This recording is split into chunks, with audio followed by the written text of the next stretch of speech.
Hi, Dan Carpenter here. I'm going to discuss with you one of the most important mistakes that beginners make in the gym when it comes to their own weight training program. So this is going to be a really basic video, nothing scientific or nerdy or heavily referenced, so it's going to be quite basic for people to watch. So one of the biggest mistakes that I see people make is being too inconsistent or varying things too much. Basically not adhering to one program, just doing whatever they feel like every time they go in. So I'm going to give you two examples. Hopefully these will ring true with people who are watching this and realise they might be making the same error. So example number one, I have an inquiry from an online client. They want to train with me online, I write programs, etc.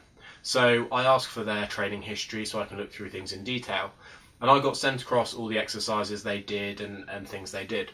But when I actually asked for the training program, they didn't really have anything. They said, here are the chest exercises I use, I'll pick some out at random, I'll do something different every chest workout, try and shock the muscle into growth or muscle confusion or whatever terminology you want to use.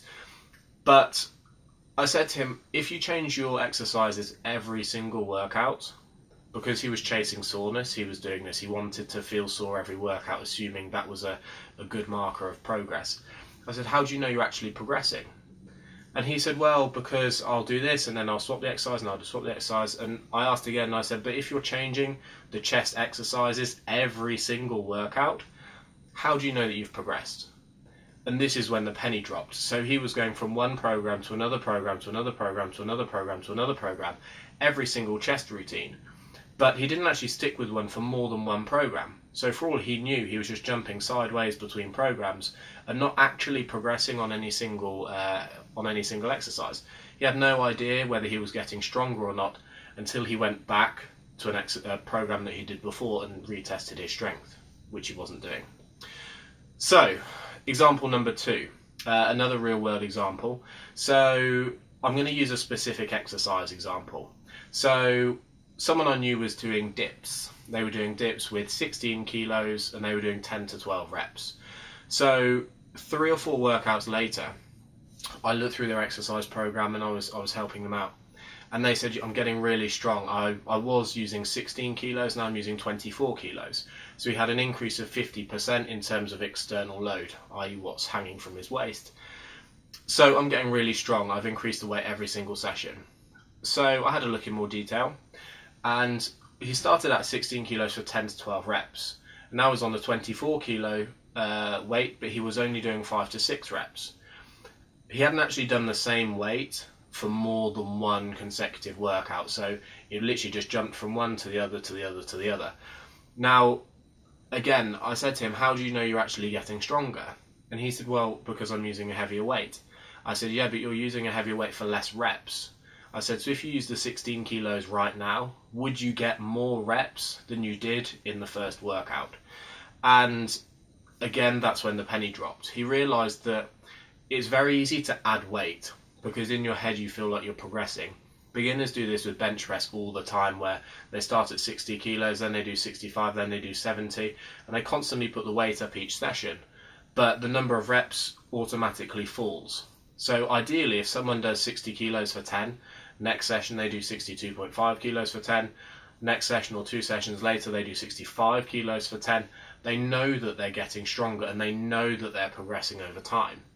Whereas if someone does 60 kilos for 10, then next session they do 65 kilos for 8, next session they do 70 kilos but they only hit 5. Are they getting stronger, or are they just lifting a heavier weight? When they go back to 60 kilos, are they actually going to be able to do more than 10, which is what they did on their first program? This is why I think it's important for people to follow a program.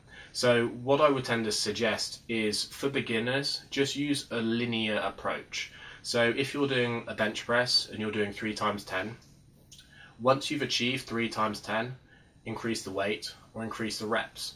But don't increase the weight until you've hit 3 times 10. So if you do 10, 9, 7 on 60 kilos, stick at 60 until you hit 10, 10, 10, then increase the weight. And just increase it in a linear fashion like that, rather than just adjusting the weight every single session. Because for all you know, you're not actually getting stronger, you're just lifting a heavier weight for less reps. So you need to have some degree of consistency to actually assess whether you're progressing or not. If you're changing the program too much or you're changing the weights too much, it can be hard to do this. It doesn't mean that changing the weights a lot is bad. For example, people might do something like daily undulating periodization, where the reps change from session to session. But usually if someone's doing this, they've already got an advanced level of knowledge, whereas a beginner is just doing it with no rhyme or reason. So that's it. I hope this has made sense. If you've got any questions or you've got any topics that you want me to address in other videos, please feel free to let me know. My Facebook page is facebook.com/Ben Carpenter Personal Training. My Twitter and Instagram pages are both BDC Carpenter. And thanks for watching.